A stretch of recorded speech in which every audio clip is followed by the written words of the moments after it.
Tem um pessoal com uma cara amassada aí, né, Jaque? Jaqueline, já melhorou a cara?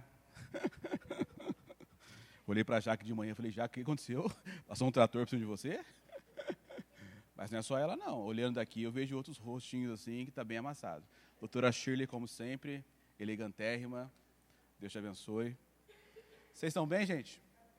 Glória a Jesus. Abra sua Bíblia, por favor. Em Colossenses.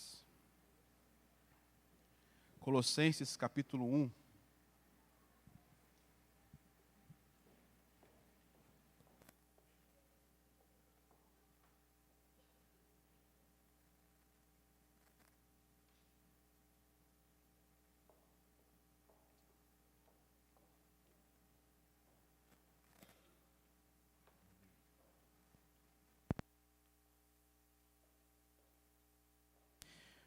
Colossenses, capítulo 1, nós vamos ler o versículo 13 e o 14. Amigo Espírito Santo, nos conduza, nos ensine, nos traga conhecimento, nos traga confrontação, nos traga a Tua verdade, porque queremos andar na Tua verdade, Pai. Queremos ser obedientes à Tua palavra, queremos entender para obedecer. Pai, então, obrigado e nos ajuda, amigo Espírito Santo. Amém? Colossenses capítulo 1, aquele número depois do 12. Hoje é dia de eleição, né? Então tem que tomar cuidado. Ô Felipe, não faz essa brincadeira não, cara. Eu não me controlo, gente. Amor, sai da minha frente aqui, para você me ajudar aqui nessas piadinhas sem graça. Colossenses capítulo 1, versículo 13, diz assim: Ele nos libertou do império das trevas e nos transportou para o reino do Filho do seu amor, no qual temos a redenção, a remissão dos pecados. Amém? Glória a Jesus. Queridos, o apóstolo Paulo está escrevendo, falando à igreja em Colossos, aos irmãos colossenses, e ele diz claramente que ele quem? O Senhor Jesus, nosso Deus, ele nos transportou do império das trevas, ok? E nos levou, nos transportou para o reino do Filho amado Jesus. Ou seja, outrora, então isso fica implícito que outrora estávamos no reino das trevas, ok? Outrora estávamos debaixo da influência do reino das trevas. Mas o Senhor Jesus, nosso Deus, nos tirou do império das trevas, nos tirou do reino das trevas e nos transportou para o reino do Filho amado Jesus. Amém? Então, nós não estamos mais sob o reino, sob a influência das trevas. Nós estamos debaixo no reino de Jesus Cristo, nosso Senhor. Amém? Glória a Jesus. Nesse reino, no versículo 14, o apóstolo Paulo vai dizer que nesse reino nós temos redenção e remissão dos nossos pecados. Redenção e remissão dos nossos pecados. Glória a Deus.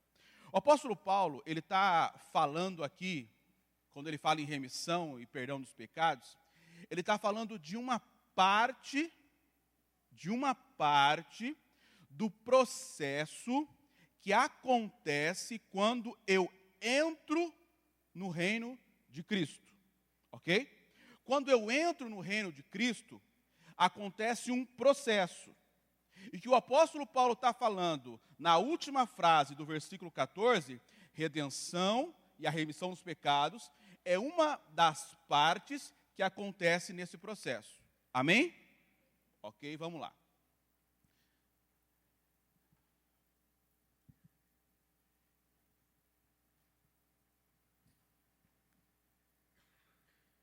Diga assim: eu sou um espírito, tenho uma alma e habito num corpo. Eu sou um espírito, tenho uma alma e habito num corpo. Ok? O que nós estamos falando até agora? Eu disse que nós estávamos debaixo do reino das trevas. Fomos transportados para o reino do Filho amado Jesus, ok? Quando eu entro agora no reino de Cristo, ocorre um processo. Que processo é esse? Vamos lá. Eu sou um espírito, tenho uma alma e habito num corpo. O que acontece imediatamente, é imediato. O que acontece quando eu entro no reino, no ato da conversão, no ato que eu entendi que eu sou um pecador miserável, preciso da graça maravilhosa, o que acontece imediatamente com o meu espírito? O meu espírito é imediatamente regenerado. Imediatamente ele é reconectado com o Criador. É imediato. É imediato. Imediatamente seus pecados são perdoados. Imediatamente você é regenerado, você é redimido imediatamente. Imediatamente você está salvo. Levantou sua mãozinha, confessou Cristo como seu Salvador, de fato, arrependimento, ok? Você está imediatamente salvo. Seu espírito está regenerado. Mas e a sua alma? E a sua alma? Porque o que o apóstolo Paulo está falando ali, nós somos redimidos, ele está falando o que acontece no meu espírito, porque o meu espírito é imediatamente regenerado. Porém, a minha alma entra num processo de santificação. A minha alma entra num processo de santificação, onde ela vai ser transformada, é o que o apóstolo Paulo fala em Romanos 12, 2. Não vos conformeis com este mundo, mas transformai-vos pela renovação do vosso entendimento, psique, alma no grego. Para quê? Para que experimenteis qual seja a boa, agradável e perfeita vontade de Deus. Ok? Então, experimentar a boa, agradável e perfeita vontade de Deus está diretamente ligado à sua alma. Porque a sua alma entra num processo de santificação. Ela vai ser transformada. Imagine um copo com uma água suja. À medida que você vai jogando a água limpa, a água suja vai saindo e a água limpa vai ficando. É o que acontece com a sua alma. Felipe, e o meu corpo? O seu corpo vai ser uma luta eterna contra o pecado. Ele só vai ser transformado, regenerado na ressurreição dos mortos. Quando Cristo descer da sua glória, os mortos vão ressuscitar, os que estão vivos, certo? Vão encontrar com ele nos ares, e nós teremos um corpo transformado. E esse corpo não mais sofrerá a influência do pecado. Esse corpo não mais sofrerá os ataques, os arguis do Satanás, do pecado. Mas enquanto você está nessa terra, você será tentado. Esse corpo sofrerá, esse corpo, a carne, não grita aí dentro de você de vez em quando, a carne querendo pecar? Não grita não? Vocês são tão santos assim? Meu Deus do céu, aleluia, glória a Deus. Que bom, é bom pregar para santos. Ou seja, o que é isso? É a sua carne gritando. Essa carne continuará gritando aí até o dia que você der seu último respiro. Quando Jesus voltar, você vai ressuscitar bonitinho nesse corpinho que você está aí, e esse corpinho vai ser, no abrir e piscar de olhos, ele vai ser transformado. E uma das características desse novo corpo que você vai ter, esse corpo não sofrerá mais a influência, a força do pecado. Amém? Vamos ressuscitar, glória a Deus? É isso que acontece quando você entra no reino. Espírito regenerado imediatamente. Sua alma entra num processo de transformação. Qual é o grande problema? Muitos cristãos param aqui, ó. Param aqui. Entreguei minha vida para Jesus. Estou salvo. Você está salvo? E eu parou aqui. Mas é um processo. Qual que é o próximo passo? Matar a marvada da sua alma. Matar não, deixar ela mais crente. Não precisa matar a bichinha também não. Aqui. É um outro processo. É uma outra etapa. E aqui é uma luta diária, que você vai ter que lutar todos os dias. Felipe, como que eu santifico a minha alma? 1 Pedro, capítulo 1, versículo 22, diz assim: purificando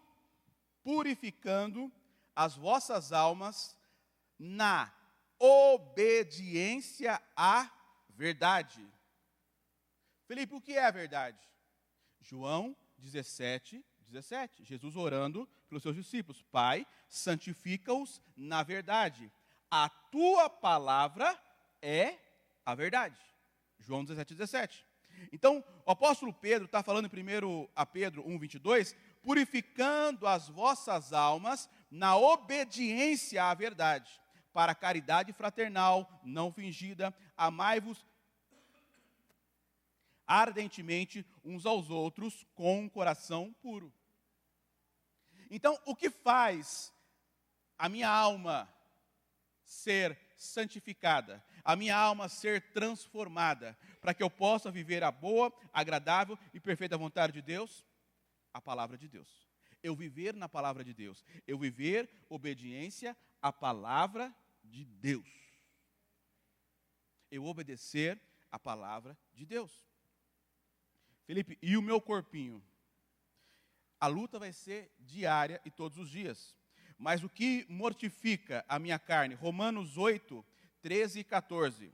Diz assim: pois se vocês viverem de acordo com a carne, de acordo com as suas paixões terrenas, morrerão. Mas se pelo Espírito fizerem morrer os atos do corpo, viverão. Versículo 14. Porque todos os que são guiados pelo Espírito de Deus são filhos de Deus. Então, o que Paulo está falando aos romanos, aqui está dizendo, olha, se vocês viverem pelas paixões da sua carne, pelos desejos da sua carne, você vai morrer. Mas ao contrário disso, ele diz, olha, não viva pelas paixões da sua carne, mas viva pelo seu espírito. Ou seja, o meu espírito é o que me conecta com o meu Senhor. No meu espírito é que o Espírito Santo fala comigo, é aqui no meu espírito.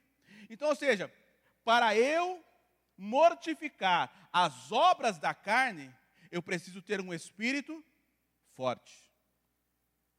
Eu preciso ter um espírito forte. Eu preciso ter disciplinas espirituais bem sólidas. O que é isso, Felipe? Leitura da palavra, meditação na palavra, estudar a tua Bíblia, oração, jejum, devocional. Você está fortificando o teu espírito. E você fortificar o teu espírito te ajuda a vencer as paixões da sua carne. Porque eu quero viver em obediência. Porque eu vivendo em obediência, a minha alma vai estar nesse processo de santificação. E o meu espírito vai estar forte. E, consequentemente, a minha carne vai ser mortificada. Mortificada. Perceba que, quando você deixa o seu espírito forte, atinge sua alma e atinge o seu corpo. Reverbera para a sua alma e reverbera para o seu corpo. Gente, é batata. Que é incrível. Você pode perguntar para alguém que está vivendo em pecado, não está conseguindo vencer um pecado. Primeira pergunta, como é que estão as suas disciplinas espirituais? Gente, é fato. Qualquer gabinete de libertação, como é que estão as suas disciplinas espirituais? Quanto tempo você ora por dia? Quanto tempo você lê a palavra? Gente, você vai ver que o nível de disciplinas espirituais está lá embaixo. Está lá embaixo. Por quê? Porque está reverberando lá na alma, no corpo. Não está conseguindo vencer as paixões do corpo, porque o espírito está fraco. Porque o espírito está fraco. Então, fortaleça o teu espírito. Isso vai te ajudar, é fundamental para você viver uma vida de obediência. No reino que agora você faz parte, que agora você pertence, você estava no reino das trevas, agora está no reino da luz, Jesus Cristo. No reino, a obediência é imprescindível. No reino, a obediência é base, é basilar, é imprescindível. Para você ter uma noção, uma ideia sobre isso, a obediência está na grande comissão. Mateus 28, 19 e 20. Abra sua Bíblia, por gentileza.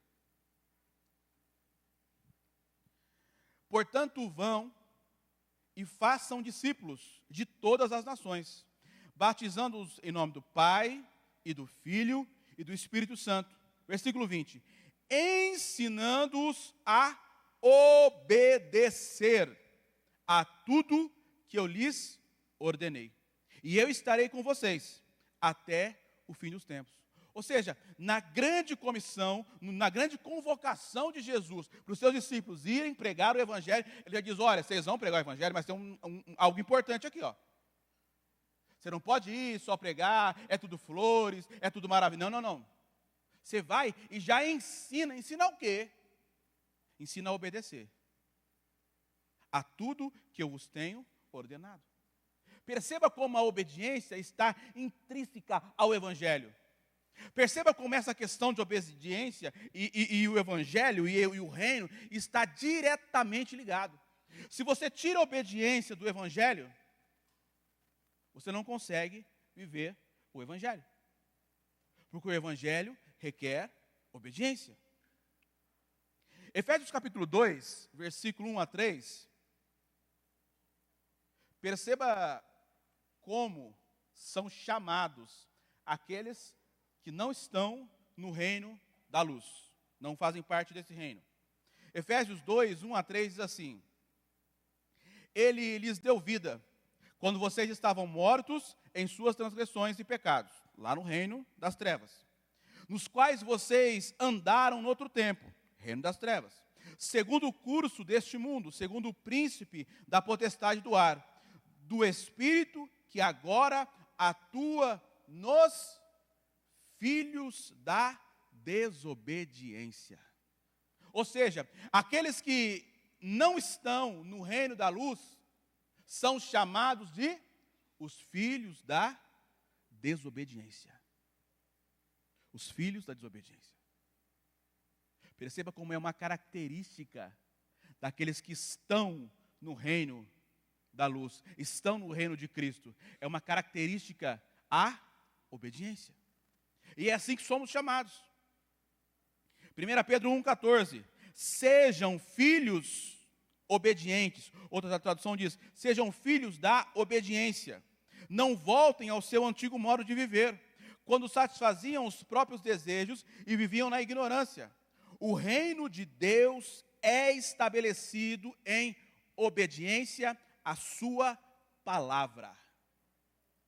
O reino de Deus é estabelecido em obediência à sua palavra. Não existe vida cristã sem obediência à palavra de Deus. Não existe. Nós somos, desde o início da nossa conversão, a grande comissão que Jesus orientou de vão, preguem, ensinem, a obediência está lá. Toda a vida cristã, desde os primeiros passos da vida cristã, a obediência está diretamente ligada à nossa fé, a esse reino que você pertence. Eu estou dando uma ênfase nesse ponto, acerca da obediência estar diretamente ligado ao reino, a obediência está diretamente ligado à nossa fé, porque hoje é muito comum nós ouvirmos pregações do tipo, a graça já fez tudo por você, você não precisa fazer mais nada, a conta já está paga, você não precisa fazer mais nada. Não, isso não é verdade. Isso não é verdade. A obediência está diretamente ligada a todo o processo da sua vida cristã. Todo o processo da sua vida cristã. Nós, quando estamos nesse reino, tem algumas coisas que se espera de nós. Existe um padrão de conduta, um padrão de obediência que se espera daqueles que estão no reino. Abra a tua Bíblia, por favor, em Efésios, capítulo 4.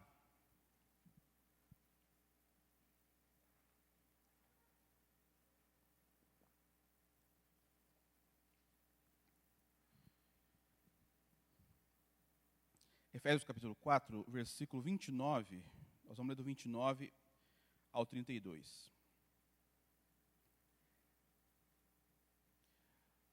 Quando nós estamos no reino da luz,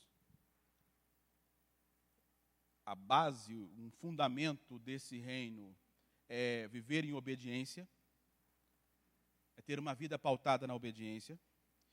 E daqueles que estão no reino, existem algumas coisas que se esperam, um padrão desse reino. E talvez uma dessas coisas que eu quero falar essa manhã é uma nova linguagem. Uma nova linguagem. Efésios 4, 29 a 32 diz assim: não saia. Perceba que é um versículo imperativo. Ok? Imperativo. É um texto que tem uma ordenança. Ok? Não saia da boca de vocês nenhuma palavra suja, mas unicamente a que for boa para edificação, conforme a necessidade. E assim transmita graça aos que o ouvem. E aí, eu acho interessante que o apóstolo aqui, Paulo, escreveu aos Efésios, ele vai dizer no versículo 30, o que acontece quando eu uso a minha boca para falar palavra suja, eu uso a minha boca para amaldiçoar, eu uso a minha boca para dizer palavras que não edificam. O que acontece? Versículo 30, ele vai dizer o que acontece. E não entristeçam o Espírito Santo de Deus, no qual vocês foram selados para o dia da redenção. Opa, o que ele está dizendo aqui? Que eu entristeço o Espírito Santo quando? Quando eu uso a minha boca para falar palavras sujas. Quando eu uso a minha boca para dizer palavras que não edificam. Quando eu uso a minha boca para murmurar. Quando eu uso a minha boca para difamar. Quando eu uso a minha boca para fazer fofoca. Quando eu uso a minha boca para colocar um irmão contra o outro. Eu estou entristecendo ao Espírito Santo. Por quê? Esse é um padrão que se espera daqueles que estão no reino. Esse é um padrão que se espera. Que esses sejam obedientes à palavra. E a palavra está me dizendo a ter uma nova linguagem. Eu preciso, enquanto cristão, ter uma nova linguagem, ter uma nova palavra. Versículo 31. Que não haja no meio de vocês qualquer amargura, indignação, ira, gritaria e blasfêmia, bem como qualquer maldade. Pelo contrário, sejam bondosos e compassivos uns para com os outros, perdoando-os uns aos outros, como também Deus em Cristo perdoou vocês. Estou te apresentando um padrão do reino, uma nova linguagem. Uma nova linguagem. Quando eu estou no reino, eu tenho que ter uma nova linguagem. Eu não posso mudar apenas o prédio que eu ia de igreja. Eu ia para a igreja X, agora eu vou para a igreja Y. Não é só isso. Você está no reino. E você estando no reino, a sua linguagem precisa mudar. A sua linguagem precisa mudar. Nós não podemos mais continuar com uma linguagem de murmuração.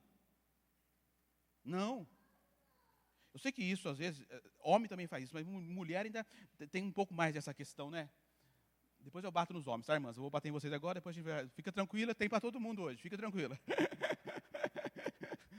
Vai sobrar para todo mundo hoje. Porque, de vez em quando, as irmãs têm mais essa questão, né, de murmurar e... Cuidado, irmã. Você pode estar entristecendo ao Espírito Santo. Quando nós assim fazemos. A sua boca é para adorar ao Senhor. A sua boca é para bendizer ao Senhor. A sua boca é para glorificar ao Senhor. Glorificar ao Senhor. Amém? Glória a Jesus. Eu preciso ter um novo padrão de relacionamento com as pessoas, com os meus pares, com os meus irmãos. Filipenses 2, versículo 3, diz assim, eu estou lendo na NVT.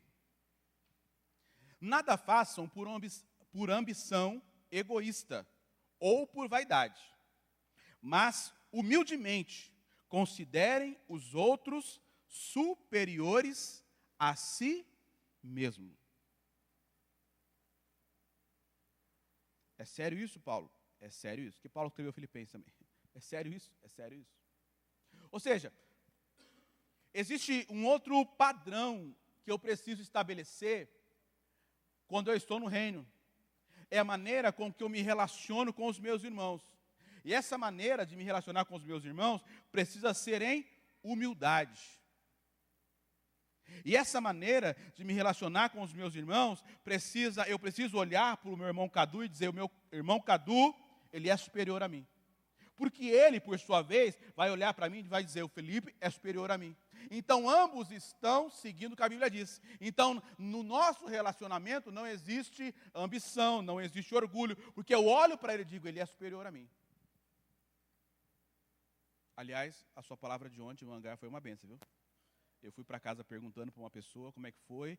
Pai, foi uma bênção, eu chorei do começo ao fim, e glória a Deus, aleluia. Deus abençoe a tua vida. Eu preciso olhar para o meu irmão e ver nele alguém superior a mim. Porque ele vai fazer a mesma coisa. Esse é o padrão de relacionamento do reino. Se eu quero obedecer a palavra para viver no reino, eu preciso me atentar a esse fato. A olhar para o meu irmão, não olhar com um olhar de superioridade, mas olhar com um olhar, meu irmão em Cristo, eu amo a vida dele. A igreja é a maior instituição de inclusão social que existe. É a igreja. É a igreja.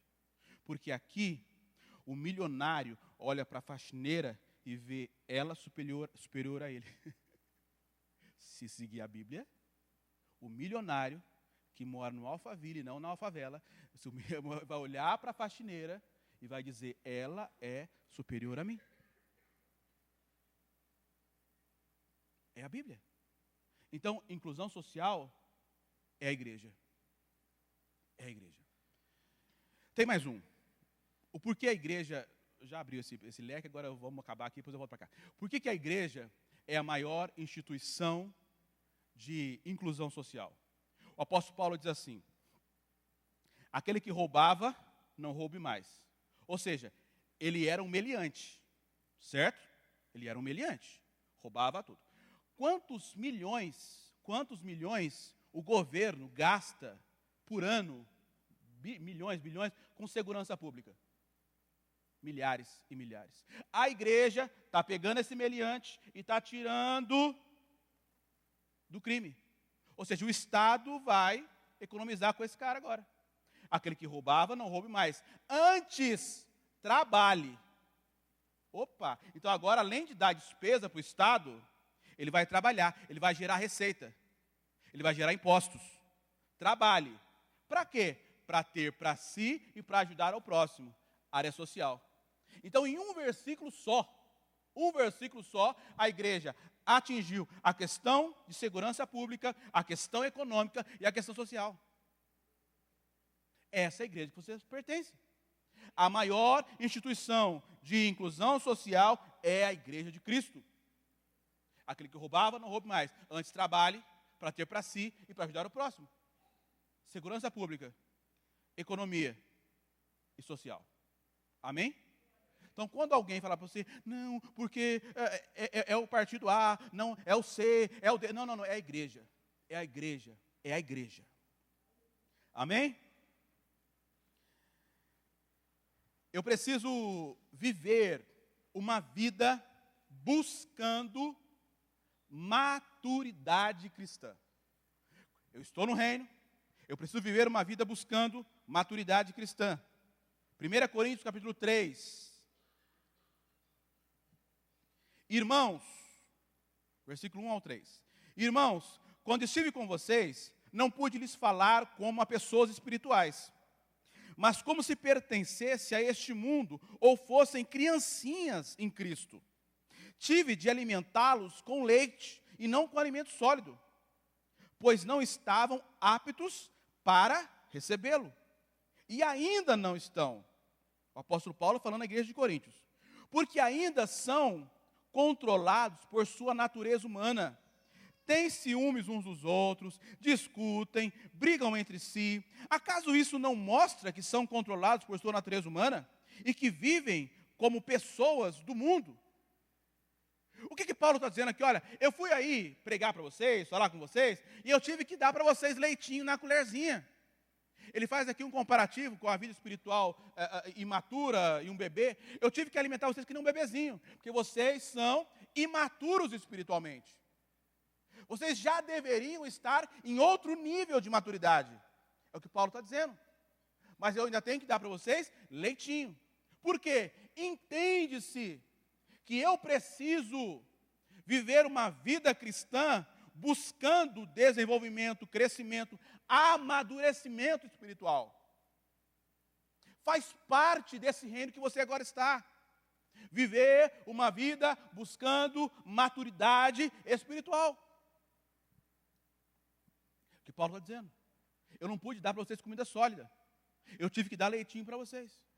Gente, mas o que mais me intriga na igreja de Coríntios, o que mais assim me deixa intrigado, para dizer uma palavra mais crente, porque nós somos crentes, acabei de pregar, não pode falar a palavra suja, é o que o apóstolo Paulo começa a carta à igreja de Coríntios falando. 1 Coríntios, capítulo 1, versículo 4 a 7. Olha como ele começa a falar da igreja de Coríntios, no capítulo 1. Aí no versículo 3, ele vai soltar a bomba. Vocês são imaturos, porque vocês ficam brigando entre vocês. No capítulo 3. Mas no capítulo 1, olha o que ele fala. Sempre dou graças ao meu Deus, capítulo 1, versículo 4 a 7. Por vocês, por causa da graça que lhe foi dada por ele em Cristo Jesus. Pois nele vocês foram enriquecidos em tudo, e em toda palavra, e em todo conhecimento. Porque o testemunho de Cristo foi confirmado entre vocês, de modo que não lhes falta nenhum dom espiritual, enquanto vocês aguardam que o nosso Senhor Jesus Cristo seja revelado. O apóstolo Paulo está falando que a igreja de Coríntios não falta nenhum dom. Eles profetizam, tem palavra de conhecimento, tem revelação, tem oração em línguas, tem tudo. Tem dom de curar, a pessoa é curada lá. A igreja, não falta nenhum dom na igreja. Olha o que ele diz, vocês foram enriquecidos em tudo. Não falta nenhum dom aí. Capítulo 1, capítulo 3, vocês são imaturos. Eu tenho que lidar com vocês como criancinhas. É o que o apóstolo Paulo está falando na igreja de Coríntios. Isso demonstra que dons não invalidam uma vida de maturidade espiritual. Por mais que você tenha dons, você profetiza 6 horas da manhã e se cumpre às 10 horas da manhã, glória a Deus, aleluia, por sua vida. Mas nós precisamos buscar uma vida de maturidade espiritual, porque isso está intrínseco. Quando eu estou no reino,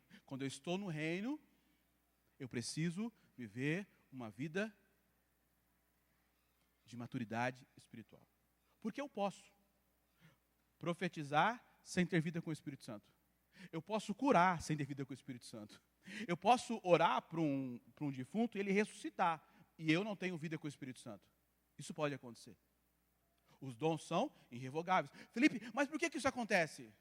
Aí, quando nós chegar no céu, nós perguntamos para Jesus. Por que a pessoa que não anda com ele continua operando nos dons? Isso aí nós vamos saber aqui. No céu a gente pergunta para ele. Maturidade espiritual. Crescimento espiritual. Desenvolvimento espiritual. Nós precisamos ser uma igreja madura espiritualmente. Crescer, nos desenvolver espiritualmente. E como que eu faço isso? Oração, palavra, jejum, busca. Eu estou crescendo. Obediência à palavra de Deus. Eu estou me desenvolvendo espiritualmente. Espera-se que aqueles que estão no reino sejam guiados pelo Espírito Santo. sejam guiados pelo Espírito Santo. Gálatas capítulo 5, versículo 16, diz assim: digo, porém, o seguinte: vivam no Espírito, e vocês jamais satisfarão os desejos da carne. Então ele dá aqui uma palavra imperativa: vivam no Espírito.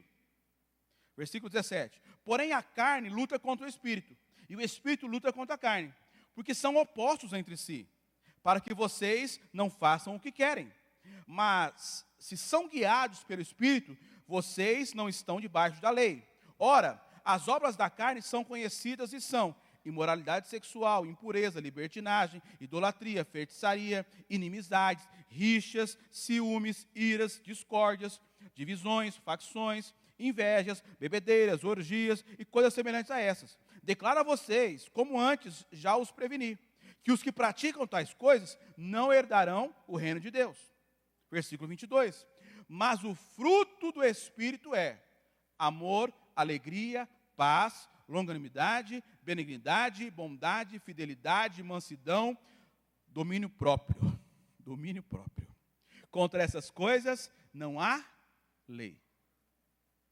Ele dá uma palavra imperativa: vivam no Espírito. Vivam cheios do Espírito, vivam guiados pelo Espírito. Todo aquele que vive cheio, que vive guiado pelo Espírito, é inerente, é certo. O que ele vai manifestar é os frutos do Espírito. É os frutos do Espírito.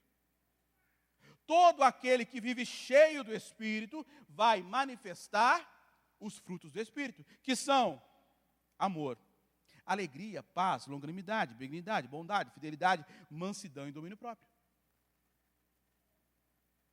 Nós, de uma forma até leiga, nós olhamos para uma pessoa que está operando nos dons, a pessoa está lá orando por revelação, orando por palavra de conhecimento, nós olhamos para isso e dizemos: essa pessoa está cheia do Espírito Santo.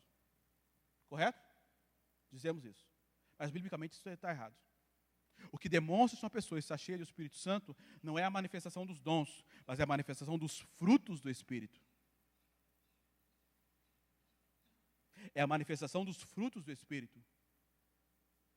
O que demonstra se uma pessoa está cheia dos dons não é se ela prega bem, não é se ela se move na unção. Não é isso. Porque ela pode fazer tudo isso sem o Espírito Santo. Porque o que demonstra é se ela está manifestando os frutos do Espírito. Se ela está manifestando amor, se está manifestando alegria, se está manifestando paz, se ela está manifestando mansidão. Sidão não está aí. Mansidão. Mas o Sidão não está aí, não posso fazer essa piada hoje. Se ela está manifestando domínio próprio. Oh, coisa difícil. Não é verdade? Alguém está comigo nessa aí, domínio próprio? Glória a Deus. Mas alguém confessa agora, é hora de confessar aqui. Aleluia, glória a Deus. Obrigado, Tamira, me deixou sozinho nessa. A irmã, Deus abençoe. Valeu. Ou coisa difícil é essa de domínio próprio, gente. Mas como, quando, como, por quê? Quando que eu consigo ter domínio próprio? Quando eu estou com o Espírito forte. Estou buscando a Deus, estou me enchendo do Espírito, estou orando, estou buscando a Deus, estou jejuando. Meu Espírito está fortificando. E aí eu vou ficar bombadão espiritualmente. Amém? Eu sei que ficar bombadão fisicamente é bacana, né? Mas espiritualmente também é. Uma pessoa cheia do Espírito Santo é aquela que manifesta os frutos do Espírito. Uma pessoa cheia do Espírito Santo é aquela que manifesta os frutos do Espírito. Eu já estou indo para o encerramento. Já estou indo acabar. É a primeira só. Não esqueci dessa não. Falta 6. Um novo nível de obediência. Um novo nível de obediência. Obedecer, eu estou falando aqui agora, até agora eu falei de pecado. Certo? Pecado, ira, enfim, falei de pecado. Então, esse é o nível de obediência. Olha, não vou fazer porque é pecado. Mas existe um nível de obediência é quando o que você quer fazer não é pecado. É quando o seu desejo, a sua vontade não é pecado, é tudo certo, é lícito. Mas Deus diz, não, não faça.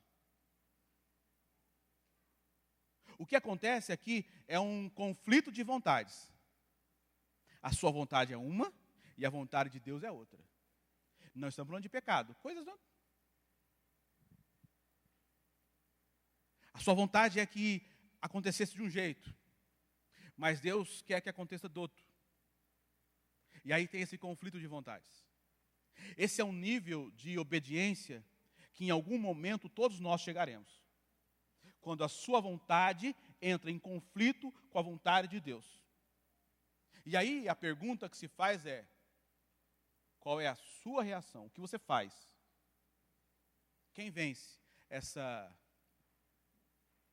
briga de braço? Quem vence? Quando você está diante de algo que não é pecado, é lícito, e Deus fala assim, não, eu não quero isso para você. Deus, mas eu vou me dar bem se eu fizer isso. Deus diz, não, eu não quero isso para você. Quem vence? Quem vence esse conflito de vontades? Mateus 26, 39. Ele avançou um pouco, curvou-se com o rosto no chão e orou. Ele é Jesus. Meu Pai, se for possível, afasta de mim esse cálice. Contudo, todavia, entretanto, seja feita a tua vontade e não a minha. Você vai chegar nesse nível, você vai chegar nesse ponto em que você vai precisar escolher entre a sua vontade e a vontade do Senhor. E aí você precisa dar uma resposta. Se você vai obedecer à vontade dele, mesmo que para você não tenha lógica, mesmo que para você não tenha sentido. Abraão, eu quero seu filho, vai lá e sobe lá no monte e vai matar ele. Deus, o senhor está com algum problema? Como assim? O senhor acabou de me dar. O senhor acabou de me dar um menino. Foi promessa, o senhor prometeu lá, fiquei esperando 25 anos, agora o senhor vai levar? Essa é a minha vontade, mas todavia seja feita a tua vontade. Quando você estiver nesse conflito de vontades, você precisa dar uma resposta a isso. E eu espero que a sua resposta seja, Senhor, a tua vontade é que prevaleça. A tua vontade é que prevaleça. A tua vontade é que deve prevalecer. Eu vou ser obediente. Eu vou ser obediente à tua vontade. À tua vontade. Existirá juízo para os desobedientes. Existirá juízo. É um ponto que nós não podemos passar e não abordar. 2 Tessalonicenses, capítulo 1, versículo 8 e 9 diz assim: Ele, Deus, punirá os que não conhecem a Deus e os que não obedecem ao evangelho do nosso Senhor Jesus Cristo. Eles sofrerão a pena de destruição eterna e separação da presença do Senhor e da majestade do seu poder.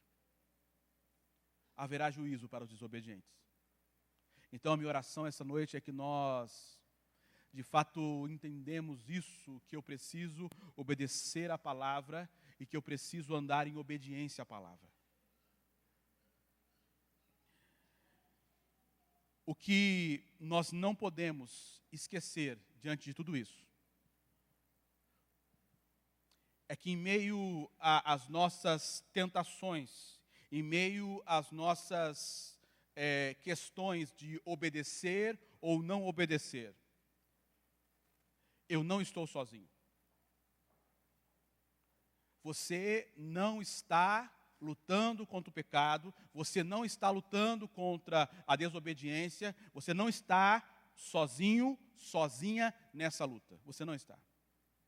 1 Coríntios capítulo 10, versículo 13, diz assim: Não vos sobreveio tentação que não fosse comum aos seres humanos, mas Deus é fiel e não permitirá que sejais tentados além do que podeis resistir. Primeira coisa, sempre que você for tentado, a desobedecer a Deus, a não obedecer, essa tentação não é mais forte que você. Você pode resistir. Primeira coisa. Primeira coisa. Deus não permite que você esteja diante de algo, você diz, eu não consigo. Eu sei que em gabinete é muito comum isso, né? Nossa, foi mais forte do que eu não consegui resistir. Mas que camarada... veio aqui, gente, eu segurei. Sim, você pode resistir. Sim, você pode resistir. Deus não permite que sejais tentado além do que você pode resistir. Diga, eu consigo resistir. Eu tenho a força. É He-Man, né? Quem falava isso? Você lembra disso, né? É He-Man, né? Mais ou menos. Não é da minha época, não. Eu tenho a força. Você pode resistir. Você pode decidir por obedecer. Você pode. Você pode. E aí, o texto continua, porque não para aí. Pelo contrário, juntamente com a tentação, provém um livramento, um escape, para que você possa suportar. Espera, Deus está dizendo, olha, eu não vou permitir que você esteja diante de algo para me desobedecer, que seja mais forte que você não possa resistir, mas não só isso. Quando você está lá, vou, não vou, eu vou te mandar um escape, vou te mandar um alerta, vai te dar uma dor de barriga, vou fazer uma coisa com você.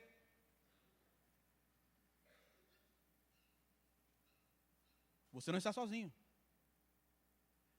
Você não está sozinho. Porque o que o inimigo das nossas almas quer é nos destruir. Destruir a nossa casa, a nossa família. Essa é a artimanha do inimigo. Irmão, na boa, cá entre nós. Cá entre nós. Você acha mesmo? Você, assim, desprovido de beleza, certo? Você não é muito bonito, né? Cá entre nós. Aí você está lá no seu trabalho, aquela loirona passa por você e dá aquela piscadinha. Você acha mesmo que é pelo teu shape? Você acha mesmo que é pelos seus olhos verdes? Que é pelo seu rostinho bonito? Não, cara. Não se iluda, não. É o Satanás querendo destruir sua casa, sua família, seu casamento. Ué, não, eu sou... Como é que é? Que é? Ela está carente. É carente. O Satanás. Não é pelo teu shape. Não é seu teu rostinho, porque tu é feio, né?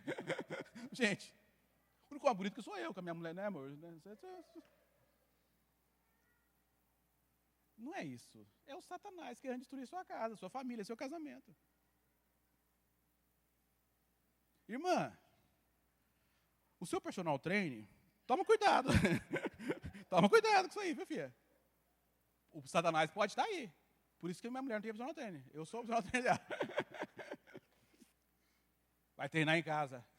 Sobe e desce a escada.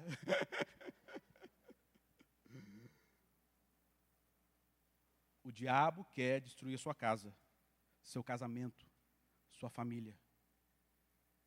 É isso que ele quer. E se para isso ele vai te iludir com uma loirona, morena, seja que raio que parto que for, para te dar uma... Nossa, eu estou bem mesmo, né? Olha só. Só porque eu comecei a fazer a barba mais retinho, né? Sombreado, eu acho que é isso que aconteceu. Não, é o Satanás. Fui para a academia, já emagreci uns quilinhos e tal, estou com shape. É isso, não é o diabo. Ficou claro isso, que é o diabo? Que bom que ficou claro. Mas nessa hora da tentação, Deus vai te dar um escape. Deus vai te ajudar. Olha, varão, obedece. Olha, irmã, não sai com o personal training não, filha. Olha, irmã, cuidado. O diabo está aí. Não sai não. Ele vai te ajudar. Ele vai te dar um escape. Então você não vai poder dizer, eu não consegui resistir. Foi mais forte do que eu. Mentiroso, mentirosa. A Bíblia não diz isso. E Deus vai te dar um escape além disso. Você tem a tentação não ser mais forte que você. Você tem um livramento, você tem um escape. E assim, mais importante, você tem a graça. A maravilhosa graça. a graça não apenas te salva, mas a graça te ajuda a renunciar o pecado. É o que Tito diz em Tito, no capítulo 2, versículo 11 e 12. Porquanto a graça de Deus se manifestou salvadora para todas as pessoas. Versículo 12. Ela quem? A graça, nos orienta a renunciar à impiedade e às paixões mundanas e a viver de maneira sensata, justa e piedosa nesta presente era. A graça de Deus te orienta, te ajuda a dizer não ao pecado, a obedecer a Deus e a não viver uma vida em desobediência. Você tem ajuda, você tem ajuda, você tem ajuda. Não, você não está jogado aos leões desse mundo, às tentações desse mundo sozinho, não. Você tem ajuda. Fique em pé, por favor.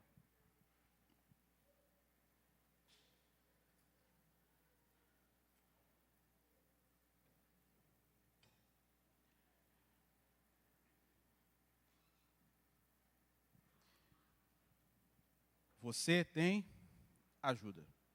Você não está sozinho nessa. Você tem ajuda para obedecer ao Senhor. Você tem ajuda. Existe um presente que o Senhor nos dá todos os dias.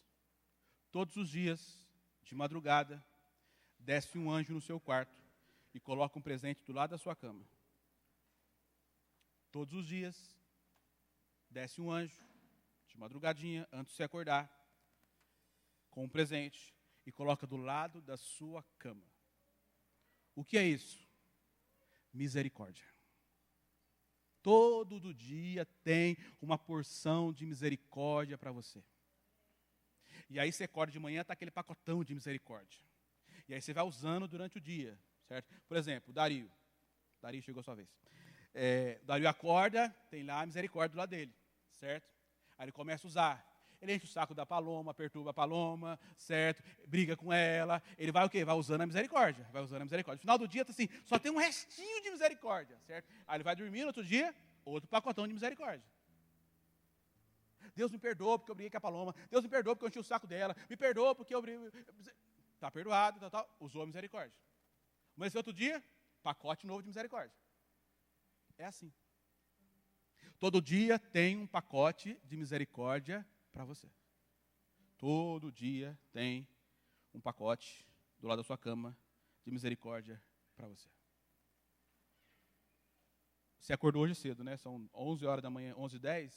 Talvez você já tenha usado um pouco do seu pacote de hoje. Né? Talvez o pacote está lá na metade, está quase acabando já, né? Né, Wellington? Talvez está acabando já, né? Estou de olho, não sei, cara. Como é que é? Já usou metade com o pregador? Oh, meu Deus do céu. Oh, Jesus.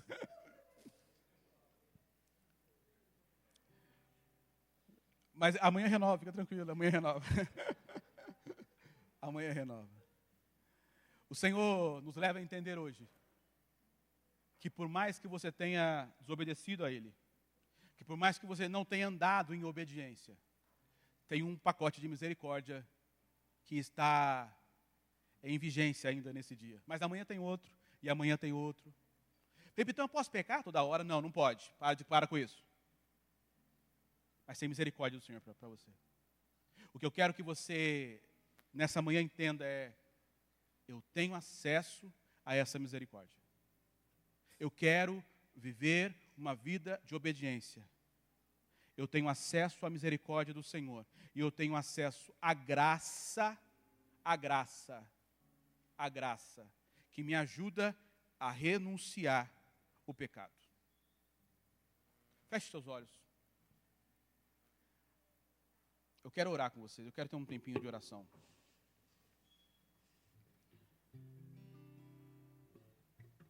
Amigo Espírito Santo, vivifica em nós essa palavra.